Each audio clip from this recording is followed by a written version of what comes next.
How are you? I'm good. How are you, Jim? Absolutely fantastic. How is everybody else out there? Give us a sticker number 5 in the comments if you can hear us, if we're coming across loud and clear. We'd love to hear from you. Listen, guys, it's all about commercial reality tonight. We're going to be talking about what happened in principle. You know, it's all very well saying all these things happen when you find the tenant, when you move a tenant in, when you get the rent, when you don't get the rent. It's what do you do in commercial reality in the situation where, you know, you kind of think morally it's not the right thing to do, but you know it's the right thing to do commercially because it makes absolute sense. I'm going to say a couple of hellos here. Hello, James, first of all. Hi, Heather. Hi, George. How are you? Lots of 5s coming through here. That's absolutely fantastic, guys. Again, if you've got any questions, please feel free to comment. At the end of the day, this is your show. This is for you and to create wealth for you as well. So if you're not sure about any questions you want to ask in terms of property investing or getting started, then by all means ask it tonight. There is no real strict format here. It's really one of the main things we're going to talk about is the commercial reality. But if we never get onto that, we could roll on to next week. It's fine. What's been happening in the news lately, James? I mean, what have you been picking up on? I was skimming through Facebook the other day there, and I was having a look at some research. I can't remember off the top of my head who it was that done the research, but the crux of the story was that there's research being conducted on rent increases, and they found that social housing on average has increased rents by 24% in the last 11 years. That's a beauty, yeah. But with the private rented sector, it's only 12% because we tend not to increase rents until there's a change. That's amazing. Let's just say that again. So in the last 11 years, social housing rents have increased 24%, while private landlords' rents have increased 12%, which is half of that. So, you know, what does that say about a sector that castigates the private rented sector? And yet the reality is our rents have gone up less than theirs over the same period of time. 50% less, actually. I mean, what does that say? I hate to say it, and I'm going to be very political about this. I've always said the social rents, which is really housing associations, it's not councils, it's housing associations, are in it for the money. They call it a surplus. We call it a profit, but the reality is both the same things. And at the end of the day, when push comes to shove, they have to pay people a lot more salaries than we do. And that's where it comes down, because you know yourself. I mean, I know some people are in these industries and they get paid an absolute fortune compared to a private landlord.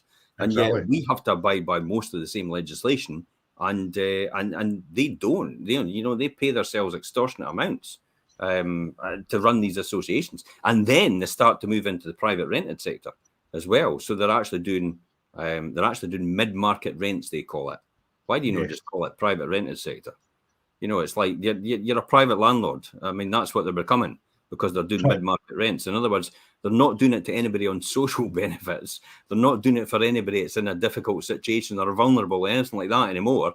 So all the money they got in the first place is actually gone to fund these projects, which now are actually just for private rented sector, for people that actually are working already and don't need help. No, you're absolutely right. And we could end the show on that, and I'll be a happy man. Well, the second point actually is closely related to that. So I've been speaking to a number of landlords at the minute, and you know how they're mooting this rent controls and stuff like that to be no more than 25% of your salary. So at the end of the day, ultimately, we get the choice of which tenant to put in the property. So we'll just cherry pick and pick somebody that's on a decent salary in order to place them. Listen, it's not going to happen, is it? I mean, that's just ridiculous. I mean, you know, if somebody has only 25% of their salary and that's all it's to go in it, okay, so then they come along and they get an extortionate amount in their salary. They end up taking up a profit or a tenancy. They end up taking up a tenancy. They lose their position. They end up getting their salary cut. They go part-time, for example. They're only in 25%. So all of a sudden, the rent has to change. I didn't think that'll ever happen. There's no way, and the mechanics of that can ever work for it to be a workable solution. It can't. I think the overall feeling is, Jim, that we're starting to lose control of our properties. And it's fine having socialist ideas and stuff like that, but when it starts to border on communism, then we're kind of getting to the point where people are going to throw in the towel. But there's still mass hysteria and mass panic about this, and I still keep saying, if you're selling, I'm buying, because if you're wanting to exit, I'm here, I'm your man. It's like, I'm buy, because I understand the dynamics, I understand where it's going, but the reality is, it's not going to be a case of, may the last person, leaving the room put the lights out, because they can't afford to do that. So even though, right, okay, let's just take this one first. I thought, Decorating Ricks, good to see you, pal. I thought housing associations was non-profit. Nah. Well, they call it, that's why they get away with that. Just to explain to you, they call it a surplus. They don't call it a profit. So they call it a surplus. And this surplus is meant to be for repairs, improvements and refurbishments. But that's what we make, and we call it a profit. And that's meant to go, because you have to make profits to reinvest in a business. That's the rule of business. That's why, but it's because of the wording, it makes it different. Apparently, because you call it a surplus, it makes it ethical. Hey-ho. The other thing on that as well, Jim, is that some of them can actually get registered as a charity because it's a tax benefit for the supply. Yeah, and so there's a lot of things like that as well, and it gives them access to free money from the government and for funding for supposed to be for people in vulnerable situations. But most of them, when I was on the board at Fife Council, when I was on the Housing Partnership Board, most of them actually hadn't hit their criteria about what they were meant to hit anyway. So they're meant to take at least 50% of the referrals from Fife Council, classic example, and they were nowhere near that. And they were getting all that money from Scottish Homes as a result, to build these properties for 50% of the referrals from as part of the deal, and they were nowhere near that, and they still got away with it, and they're still doing that today. And the big con now is obviously they're building in a lot of these developments, but they have so many set aside for affordable homes. Now, affordable is rarely affordable to the masses. It's fine if you're on a good salary, 40, 50, 60,000 pound plus. Mm-hmm. But most of Fife doesn't fall into that category. I mean, the average is about 30,000 at the moment, isn't it? Absolutely, yeah. That's it. The average is about 30,000 just now. So there's no way anybody could afford an affordable home. Again, I come back to saying when I knew the legislation and I knew what affordable homes was, apparently it was only 5% below market value. So if you're in St Andrews with a £300,000 house, how is 15,000 below the value affordable at all? So 285,000, that'll make it affordable. Really? And that would get chewed up by fees and arrangement fees and solicitors and all that sort of stuff. So you'd lose that anyway. So there's no some net gain here. Absolutely. So some of the questions I've been asked as well this week. One of them was, I have a limited company. This was Sharon. So Sharon said on our show on Saturday, she's got a limited company. She's got 2 properties. No, she's not got a limited company. She's got 2 properties in her own name. And she said, is it worth the effort for me changing it to a limited company? What's your thoughts on that? So this is where you can be quite... this is a huge question. It's a show in its own right, to be fair. It is, yeah. There's a lot of things that can be done here. For example, if you're worried about capital gains tax, for example, going over it in the limited company, obviously you'd have the ADS to pay again. But as part of the transfer of the property, you can stage it over a number of years. So you know how we all have this £12,300 capital gains tax allowance each year? Yep. So the savage thing to do would be to do what I've done. And I have my wife as the director, so we get 2 lots of 20. It works out to be, what was it, £24,600. So yeah, 24,600 is 12,300 capital gains each. So So because the house was in joint names initially as owners, as individuals, we moved it then across into the limited company that way, and because it was a private residence before, and we moved to another private residence, that then became a buy-to-let. Then there was some tweaking we could do as well with the private residence relief type scenario. And this is another thing for Sharon. Sharon, if you decide, and you've got these two properties in your name, and you decide to sell your principal private residence and actually move to another one, and it is your principal private residence, you'll get charged the 4% again, because you've got houses owned in your own right under your name. That is the problem. So you need to actually transfer them if you're going to move to a bigger house. And I got the same from, I think it was Steve as well. You know, he'd actually asked me the same thing. He'd said to me as well about the fact that, you know, what I do, and I did a wee vlog in the car after it just to say that I was going to answer it on the show as well. It's you have to transfer it to your limited company in order to put it in a separate legal entity. So a limited company under law is a separate legal entity. It's like a person in its own right. It has a legal definition. As a shareholder, all you are as a shareholder in the company. As a director, you're the steward of the company to make sure it's run properly and the legalities of it. So what you need to do is make sure that you set up the limited company. You can do it online. You can really. I wonder if we should maybe costs. Yeah, I was waiting to say, I wonder if I should maybe just show an example about how to do this. I'll have a little discussion once you've done this, Jim, about limited companies and set up and stuff, because this was a question that was asked last week as well by Alan, I think it was, when he was setting up his limited company. Yeah. A lot of limited companies, say 99% of them were set up as dumb companies, so it's just done by ordinary share. Yep. But if you set up the company as a smart company and have different categories of shares within that, you know, you can have growth shares, freezer shares, trusts, and all that sort of good stuff. It then shelters you from inheritance tax at a later stage. Yeah. And it also means that your children can't vote you off the board. So it's as simple as just set up a limited company. Yeah.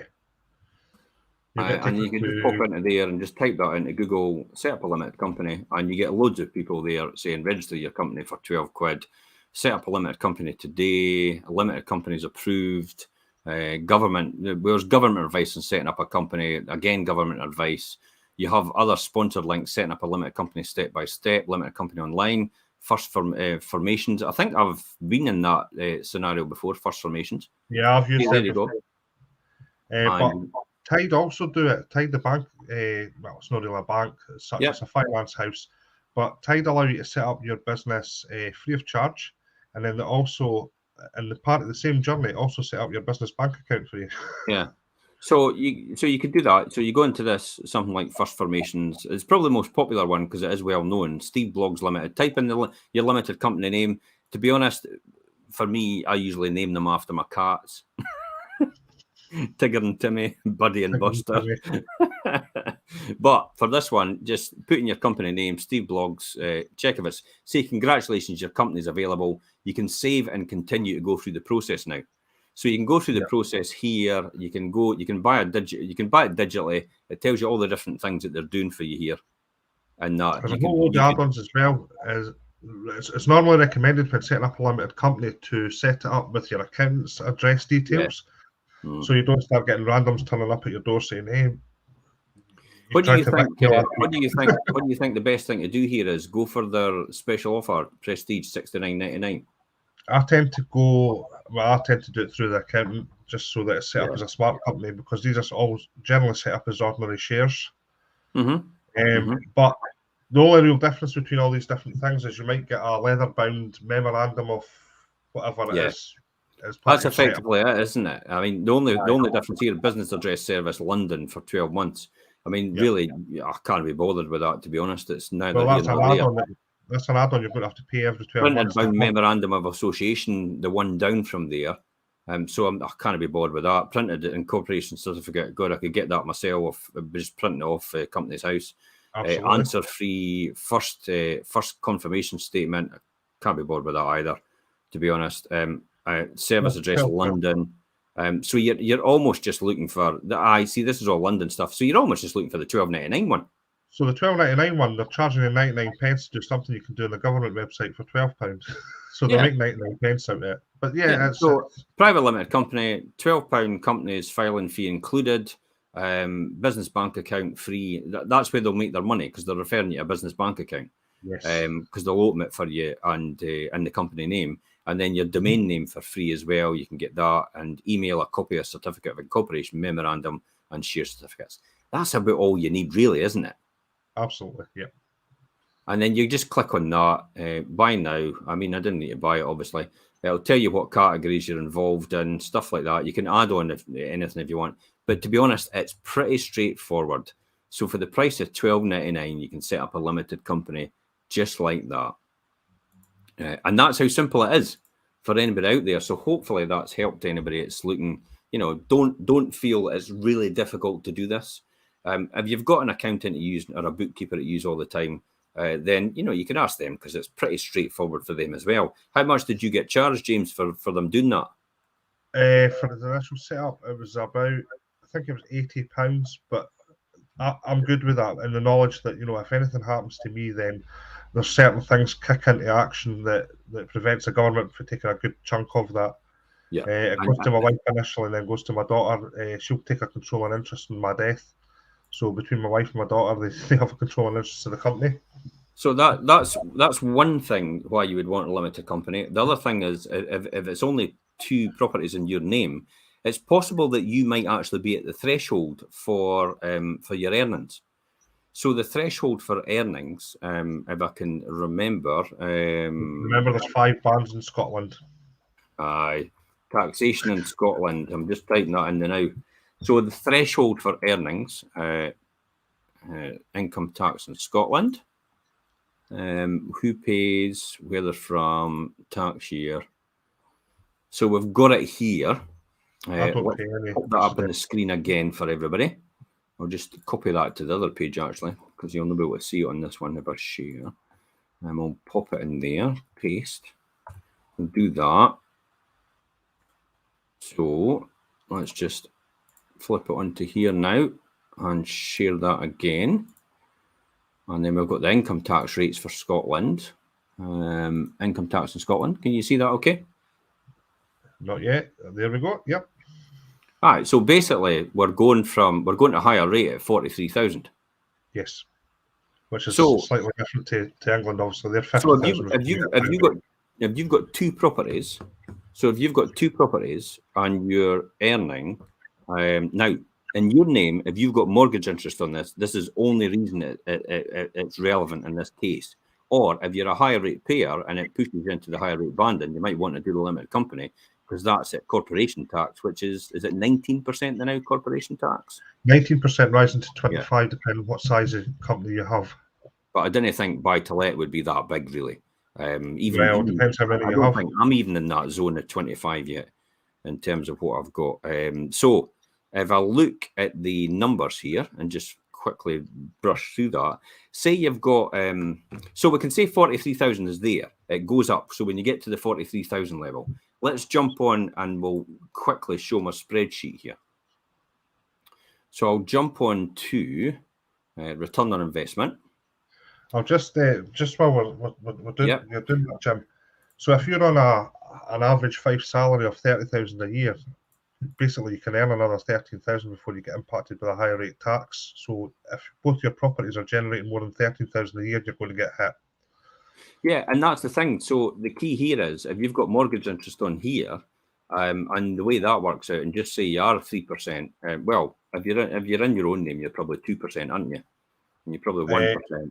165 or thereabouts. 70,000, we'll say 500 in there. So you've got 2 of them running, and you're coming out with 823 after the interest.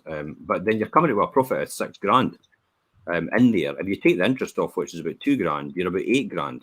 So, so the interest at a lower rate isn't deductible until the tax is calculated. So in this scenario, it would be the $6,000 plus the 2,1. So you basically be on £8,300, £8,400. So if you're £8,400 and your 43,000 is your limit, 8,400. If you're earning about £35,000 top line, then you could be putting yourself in a position where you'll end up pushing yourself in a higher rate banding. Yeah. Average salary is 30,005. So my advice would be, if that is the case, then you probably be better to actually incorporate and have a limited company. for these numerous benefits that I've just said in that scenario. If you're unsure about that, anybody out there, then please feel free to message me direct. We can go over it in a wee bit more detail, and then we can take it from there.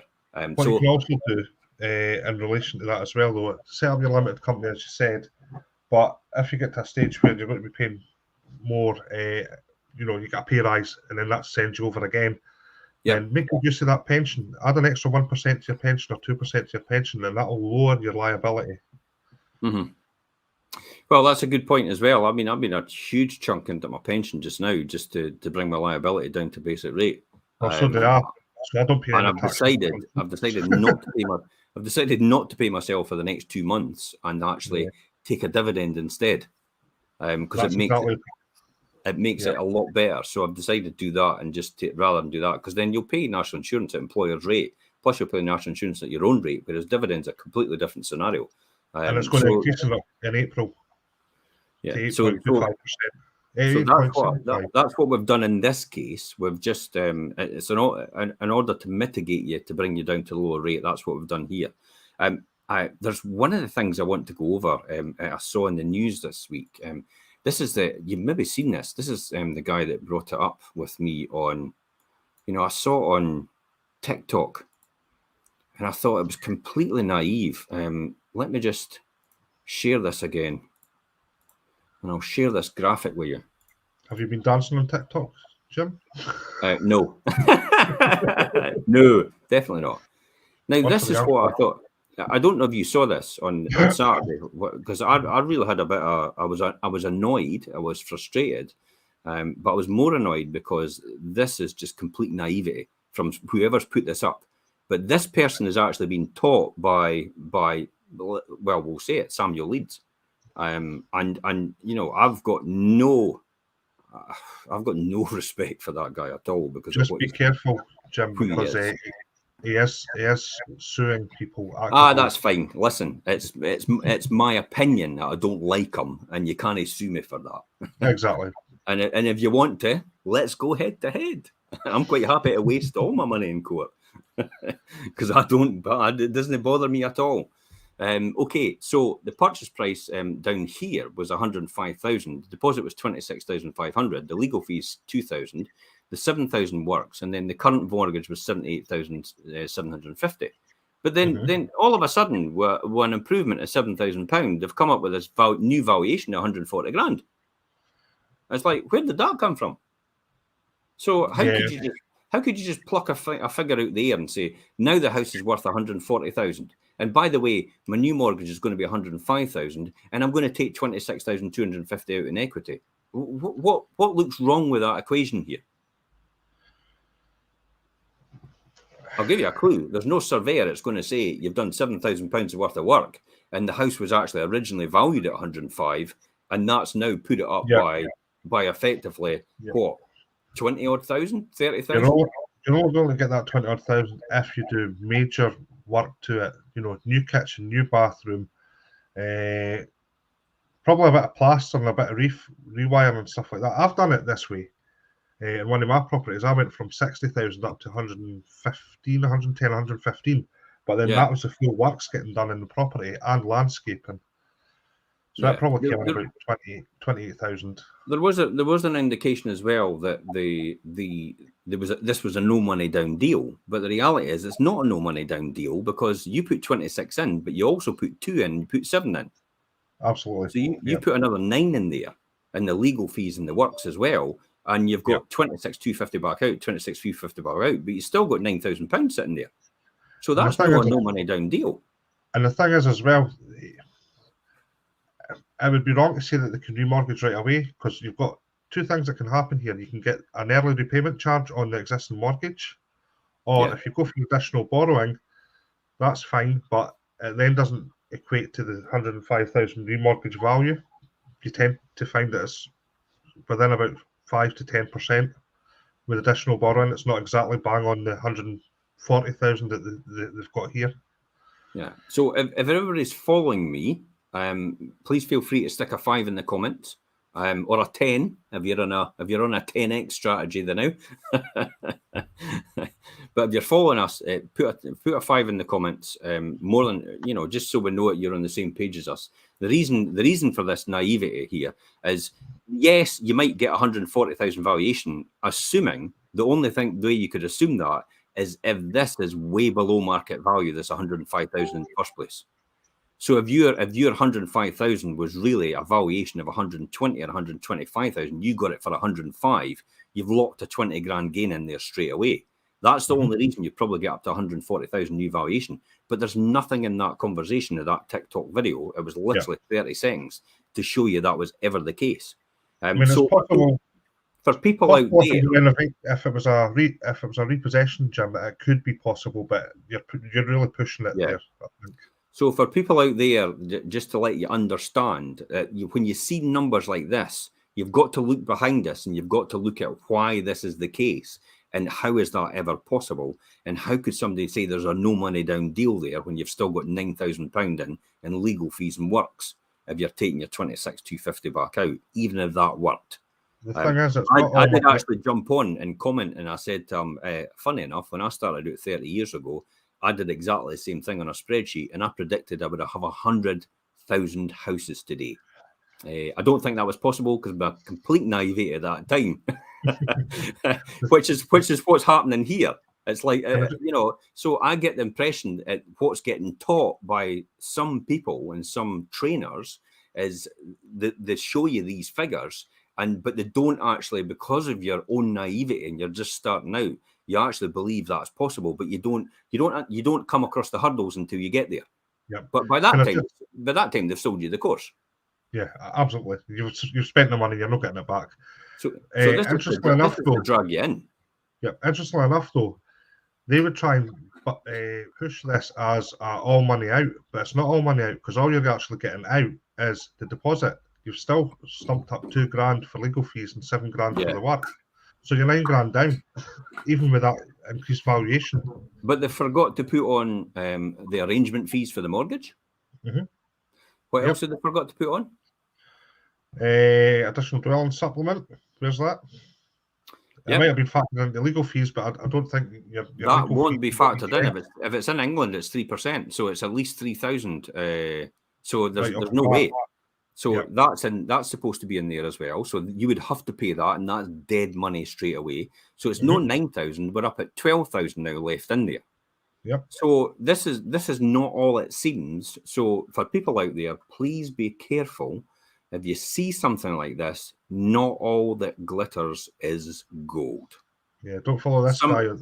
Some of it, to be honest, I'll coin your phrase and say it's dog shit. Well, I was going to say, he's got the Midas touch in reverse. He thinks he's making money, but he's actually making a net loss every time. Aye. You can't polish a turd, is the expression. But I felt it was necessary to go over this because this is quite a delusional proposition. And for me, starting out in my buy-to-let journey, I'd be looking at that and going, that makes absolute sense. Where is that? Who does this? I'm going to sign up straight away. And that's why that's there, isn't it? Well, that's it. It's to draw you in. It's kind of like a call to action. You know, there'll be some sort of hashtag or some sort of thing about follow me in the links or whatever. Yeah. You'll come onto that bit of the page and there'll be a link tree with how I done this and how I done that. Buy my course for $6 grand or something, and I'll show you how to do it and make a loss. The great thing is, I can see lots of fives coming through. Thanks, James, for 20.5. Thanks, Alan. How you doing? Duncan, George, Helen, and Heather as well. Kenny and Deborah. Thanks, guys, for putting that through and being part of the audience. If you get a chance, guys, please share the post as well on your feed. Again, comment as well. If you've got any questions, please feel free to ask. I'm going to talk about commercial reality. So I thought I would talk about this. Now, I'm not sure if you understand what we're talking about, but I'm talking about what happens when it all goes wrong, when it all goes pear-shaped. Yeah, well, I had that last week. Well, tell us about it then. Tell me about it. So I checked my remittances from my agent, which so happens to be 5 properties for this particular property, and noticed that I hadn't had a payment into the account or a remittance actually for February. And I made a casual reference to it on Facebook, and then I started getting all the socialist stroke communists coming on saying that, you know, Oh, I noticed that. aye, all that sort of stuff. But, you know, what was again, no, just so everybody knows out there, what was some of the remarks they were saying? So it was a case of, are you going to be tyrannical that this person's missed a rent payment? Well, no, because, you know, if you go anywhere near eviction, that's always the last resort. You know, you always work with your tenants, and it's the last resort. All I done was highlighted it to my agent that payment hadn't been made for this month, and that was it. You know, nothing more, anything more severe than that, or, you know, jumping up and down shouting for eviction and whatever else, because I know what it's like. It might have been an oversight. The guy might have, or the person might have had to have time off for COVID-related issues, and, you know, might not got sick pay or whatever. So you have to be kind of sort of savvy with that sort of thing. Yeah. But yeah, that was the sort of thing. Are you going to be a tyrant? Are you going to put them out and that sort of thing? And I'm sure you had one guy on there was convinced, even though you says you're not going to put them out, that you were going to put them out. He was actually telling you you were going to put them out. Yeah. And it's like, how on earth could you say that? You know, you're going to put them out when I'm saying I'm not going to put them out. It's like he was convinced in his own mind. I mean, you know. There was a whole thing. You'll only see the value in a spreadsheet sort of thing as well. That was the other thing that really got me. You know, at the end of the day, their tenants are not values in a spreadsheet. Although we like to use spreadsheets, it's only, you know, it's only a tool that we know what's coming and going. And I've got mine set up in such a way that it's kind of more or less automated. It should alert me as soon as a remittance isn't paid. And it's not I talk about a lot as a numbers game, and I always say to people, property investing is a numbers game. But at the end of the day, when it does come down to it, it's people we're dealing with. It's a people business. It's a people business. But the fundamentals itself is all about numbers to get it right first. And then once you get the right person in there, it all works out perfectly well. I mean, you're on the same lines as myself, James, with the commercial reality. I've got a bit more experience in it because obviously I've had it over the years.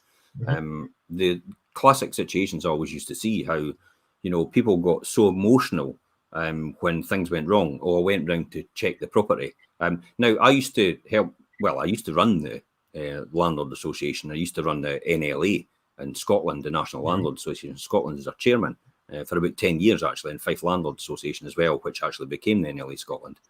And I saw it time and time again where people got really upset about the fact that maybe their tenant wasn't living like they should think they should live like.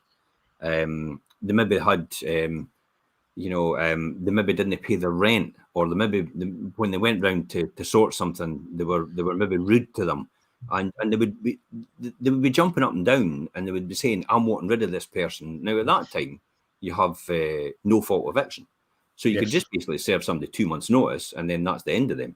They're out in 2 months. It's old that system, wasn't it? But for me, I was like, well, you know, how should that bother you? The amount of times I had to go on the phone to people and say, you know, why would that bother you? Okay, the person's been rude to you, so what? That doesn't mean to say you evict somebody. And I often think to myself, that's why we're in the mess we're in, because people like that reacted like that in the first place. Well, we see it in social media posts as well. You know, people in that situation, somebody was late with the rent and they're talking about eviction and stuff like that straight off the bat. And how do I go about it? And I was close to commenting on the post along the lines of, why would you want to? Because other than this one missed payment, they'd been an otherwise good tenant. But so they wouldn't want to. Totally knee-jerk reaction. Let's get them out. So that's what I come back to commercial reality. So it's like, I want the person out, or they've no paid their rent for 1 month, or they've been. I even used to get it when they were like, they're 3 days late. I need to evict them. It's like, what, for 3 days late in your rent? You're having a laugh. Well, you and I both know that it's not late until 14 days after its due date. So that's when it's late. At that point, I would then sit them down, and then sit them down as in have a chat to them on the phone. And I would say to them, okay, so let's look at it this way. This is the commercial reality. Your tenant doesn't pay the rent for 1 month. Now, they get back on track the next month because your letting agent's been in touch with them, sorted everything out, get them back on track. There's 1 month outstanding. Or there's top-ups to pay on their rent. And they can't afford the top-ups because the government, for example, if it's universal credit, sometimes it's short some months and sometimes it's more the next month because they pay in days They pay the number of days in the month. They don't pay the monthly amount. So, for example, if the rent was £400, they would divide £400 by 365 and multiply it by 31 in a 31-day month and pay you that. In a 28-day month, which is February, they would multiply by 28 days, so well below £400. But it swings and roundabouts, it works itself out. And that's what used to put a lot of people off that universal credit and actually accepting it. And they would get really annoyed about it, and the top-ups would cause a problem. So what happened with that is I would then say, okay, right, say we did evict them then. So we'll go down the road of eviction. So you're going to serve the papers. It's going to cost you money to do that, because it will cost you money. Because I always recommend you don't serve the eviction papers unless it's done through a specialist route. I've seen so many times. I remember, if anybody remembers the Grahams, the notorious family, the Grahams. Alexander Road. Yep, they were kept in their tenancy for almost years, and it's the people. It was Young and Co. I think it was Bob Bald from Young and Co. actually represented them, and he tripped the private landlord up at every single hurdle. It would get, after the notice has been served, it would get to court, and then he would say, by the way, the ish date is wrong. It's wrong by 1 day, or it's not the right day. And then the court would immediately go, it's going to have to get thrown back to the beginning again. So you have to serve it all over again. So they had to wait another 2 months and then apply to the court and then get the court to hear it. And then there's 6 or 7 months down the road from there. And then the same again. And you got it thrown out so many times. So I came to the conclusion eviction is your last resort, very last resort. Only if anything and everything else fails, that's the case.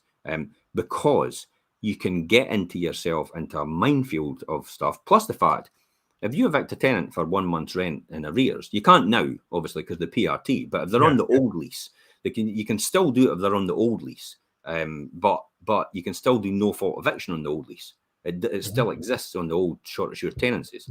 So for people that have still got these running, they can still do no fault eviction. So if they do evict them for a 1 month, for example, the court's actually going to probably turn around and say, nah, we're not going to honour it for that very reason, especially at this point in time. But you've annoyed the tenant at this point in time. The tenant might actually end up stopping paying their rent. Now you've got them back on track because of that. Or they might end up, doing something to the house. It's maybe you maybe don't want to, all for the case of 1 month. And then once you get them out, you've got a refurb bill. Because it'll not be exactly how you gave them it. So you'll have to go back and you'll have to refurb it, which could be anything from maybe a few £100s to a few £1,000. Yep. And then you've got to advertise it again. So you've got another month that you've got to go to try and get a tenant for the month. If you get somebody to move in, it usually takes them a month to move in because they've got to give notice on their previous place or do all the rigmarole or the references and stuff like that. Yep. So you've missed about 2 or 3 months rent in that process again. So you've missed 2 or 3 months rent in that process. And then you have to pay the letting agent to actually, for the fees, to actually fill it again, which is almost another month's rent gone. Yeah. So you're into for the best part of 1 month's rent, you thought, right, I have to have that month's rent or they're getting evicted, even though they're back on track. Then you've got to a point where you're almost £5,000 out of pocket in commercial reality. Yeah, nobody wants that. And I've seen that so many times. And the only reason I know about this commercial reality is because years and years ago, it was kind of how I thought. It was in the very beginning when I had no idea, it began to dawn on me, and the fact that, well, this would be crazy to do that. You would only ever want to do that and as a very, very last resort for that very reason, because it's a costly exercise to do.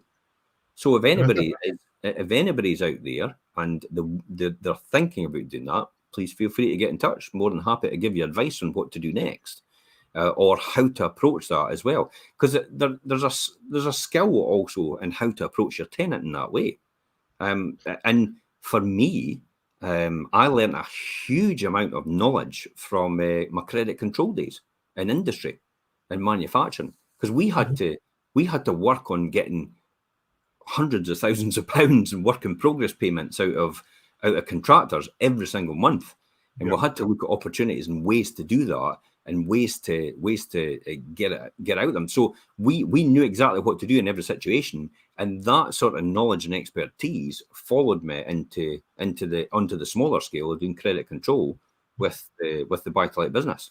And I started to use that expertise in there as well. So it is all about commercial reality, and it's also commercial reality when you come to things like it's. What other ones are you thinking? I mean, what about when is there a commercial reality when you're looking for a tenant? You know, does that exist? Is there something where you think, oh, you should do it like that, but you probably shouldn't do it like that at all, because it should be like this? I think we kind of touched on this last week, and as much as it's find the right tenant in the first place. Yeah. Mm-hmm. You know, I mean, no disrespect to self-managers, there'll be self-managers out there that may not have all the tools available to them that you guys do. Yep. And that obviously helps you draw up a short list of suitable tenants for a property, and then it's a matter of picking the best amongst them. Unfortunately, some people would be disappointed with that, but you know, only one person can ever win a property. But then it allows you the opportunity to then think about them for the next one, and the next one, and the next one beyond that. So it's like a little chain that builds up. Some of the things that surprised me the most is when you're coming to when people are coming to a situation where it's quite difficult. Classic example now is there's a lot of negative. There's still a lot of negative equity out there for people that have remortgaged themselves up to the hilt. Yeah. This is another thing I was going to talk about actually. It's amazing the amount of property trainers out there that are telling people to keep remortgaging and remortgaging and remortgaging and remortgaging, and I'm thinking, okay, that's fine, but what is your strategy here? Is it to actually exit at some point in time? Because if you exit at some point in time, you've got deferred capital gain. You might end up with nothing. You might end up actually owing more money on the property and actually the capital gains and the tax than you actually have in the property itself. So what I've done in that situation is that half of my portfolio at the moment is capital repayment, and half of it's interest only, purely because I want to try and keep my the overall portfolio below 60% coverage, so that, you know, in the event that we do get a downturn, say 2008, I can bear the brunt of that, and I'm spreading the risk amongst all my properties by doing it that way. But don't overreach yourself. It's a good strategy. You know, I didn't know it. It was only by chance, because I was when I got the term loans with the bank, they insisted it had to be capital repayment. So I did exactly what you had. I had capital repayment on one side, and I had interest only on the other side, which I still have today. And I deliberately followed that strategy as well. I don't. In the beginning, I did all the remortgages and remortgages, and I know that by experience, because 2 or 3 of my properties are still in that position about the deferred capital gains. Now, I'm okay with that because I've got a huge amount of equity. I'll just pay them off, no bother, when I want to. But in 6 years' time, they will come to fruition with a mortgage. That will be the end of the period, and I will be asked to pay these back, because if they've not gone up in the value and to match it, then I won't be able to remortgage them to that point. And that's why we're getting a lot of older landlords that have been in the business for a long time actually getting themselves into a position where they're financially in trouble now, and they're not able to exit the market at all, or they're almost at a point where they're exiting the market with their shirt on their back, and that's it. I mean, there's always things that can be done though, Jim. So in a situation of being in negative equity, is there an opportunity for another investor to come in and help maybe add a bit of value to the property by what do you call it, assisted sort of sale, if they're looking to offload their property? My answer to this is actually get other people to invest instead of the bank. Because a lot, what's happening is a lot of them are actually still making money, so the vehicle still generates wealth, or income. Let's call it income. There's a difference. And we don't want to be rich. We want to be wealthy. I've coined that phrase, by the way. Never mind rich dad, poor dad. It's wealthy dad. Because wealthy dad doesn't pay tax because it's wealth. You don't get taxed on wealth. You get taxed on being rich because that's income. But as a by the way, so the key here is to make sure that you could actually have somebody coming in, because if you are still making money, and a lot of these portfolios still make really good money, it's just the fact that they've done the refinance wrong and they've set it up wrong in the beginning. And I've only experienced that because I'm going through the transition just now, but I knew it was all coming because I had planned it all anyway, and I knew that was all coming. So I thought, okay, this is what I need to do to mitigate that situation. And I was fortunate to do that. And it's the classic example is they've not realised that they had to put money aside as well. They've just spend. And it's like, for God's sake, didn't spend anything that comes in, just leave it in the pot and let it accumulate. And if you really do need it, this comes back to the difference between, and I hope everybody understands this, between a want and a need. Okay? Now, you maybe want something so bad, but you've got to understand to yourself, is it really a need? And if it's and in buy-to-let and in building wealth over the medium to long term, you only really want to go for needs and not wants at all.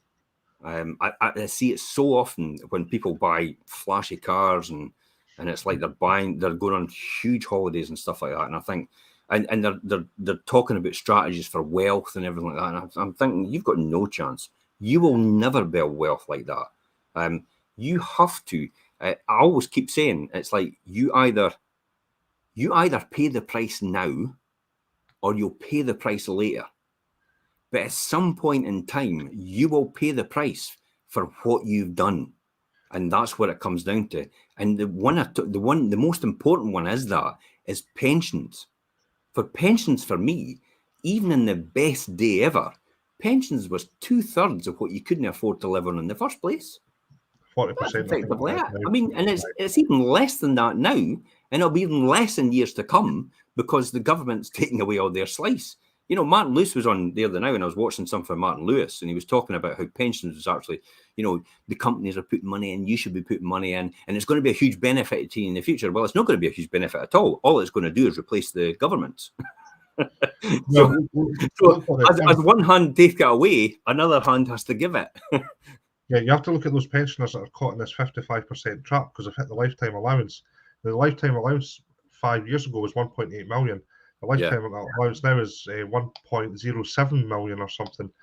And a lot of people have been sort of edging towards that 1 point, well, not like, say, general people in terms of that sort of thing, but some people are getting caught out with this 55% tax take. And all it takes is for them to drop that again, and then more people are caught, and then more people are caught, I'd be interested if anybody's out, if you're out there, okay, and you're watching, there is a lot of people watching actually. Stick a 4 in the comments if you think your pension is adequate enough for you to retire on. If you don't think it's adequate enough for you to retire on, stick a 2 in the comments. You get what number 2 is.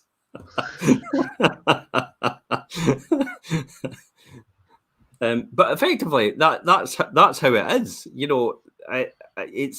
I've always said to everybody out there, and I've been publicly aware about this. When I first started my journey, I thought to myself, if I'm a millionaire by the time I retire, I deserve everything I get.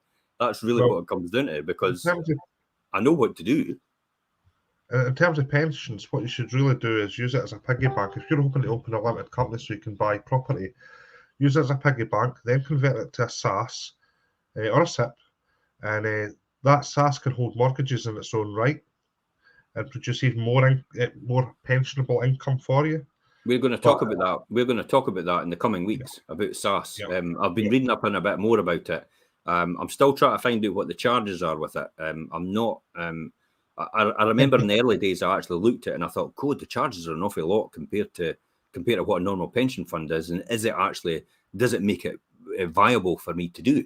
I think in terms of where I am now, it would make it viable for me to do it.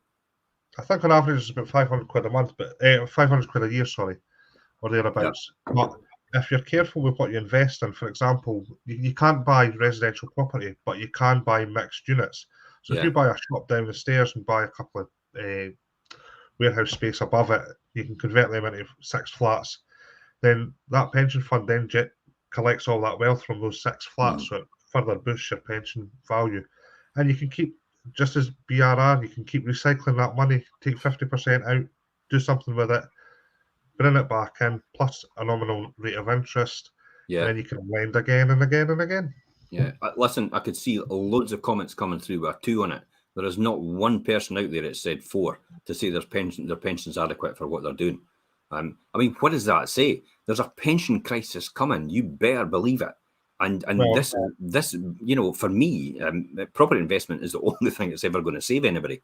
That's the reality, because it's something that we need day to day for our living, and everybody needs a roof over their head, and the government can't keep up, and demand can't keep up with that as well. So this is why this makes it the perfect vehicle for everybody out there. And the most galling thing as well is that, so we've seen over the last year or so that they've got rid of the triple lock. That might then become a permanent feature, and eventually by the time you're due to retire, there might be no state pension left, or certainly no state pension of any value, you know. Maybe be enough to cover a postage stamp now that we're getting first class and second class together. But I mean, effectively, James, I never made any effort to put towards a pension at all. I'm fortunate enough. You know, I think I'm in 6 figures or something with the amount of contributions I've had from companies that I've worked for over the years, and I just stuck them all in UK equities with Standard Life, and let it grow. And then subsequently, just to mitigate my tax position, to get it down from 40 to the basic rate, I then just put contributions in every single year to my pension, just to take advantage of that position. But so I've built up a good fund as a result of it, and I'm actually quite surprised to that effect. But it's all about proper planning. That's really what it comes down to, isn't it? Well, that's it. It's for tax planning purposes that I use it. It's not for anything else. It's not because I think I'm going to retire, buy myself a Lamborghini and a big boat in Monaco, because I'm certainly not anywhere near that.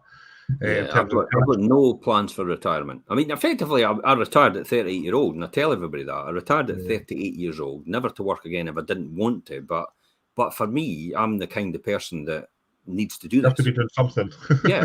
and there's a bigger mission now for what I'm doing here.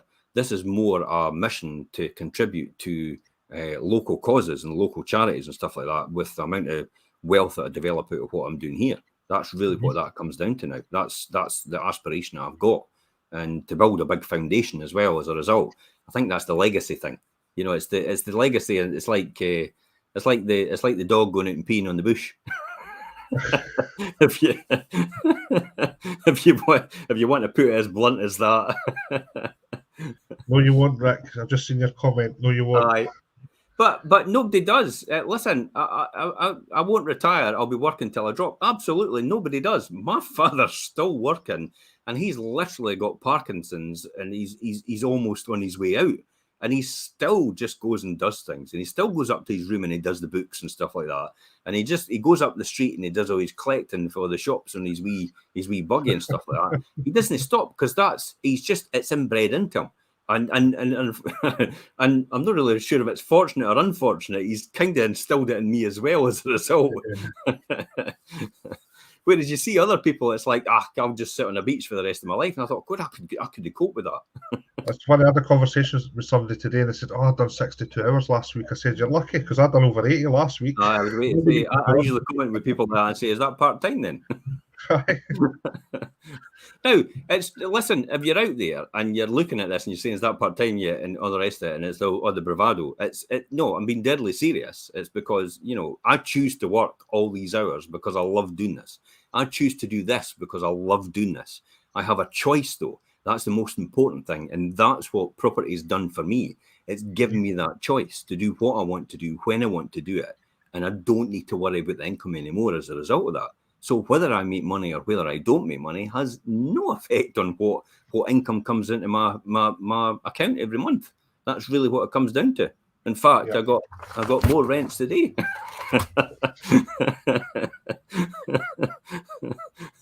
Just not to rub it in. I get that missing rent on Wednesday, incidentally.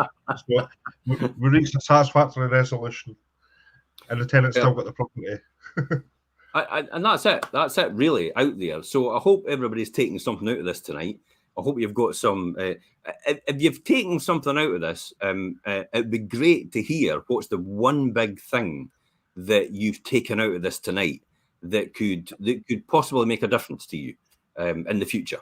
That's all. So just one bit of information that would maybe helped you with, you felt that was good for you to take, or you've maybe taken a note on it, and it might be something you want to explore in the future. If you've got that, stick it in the comments.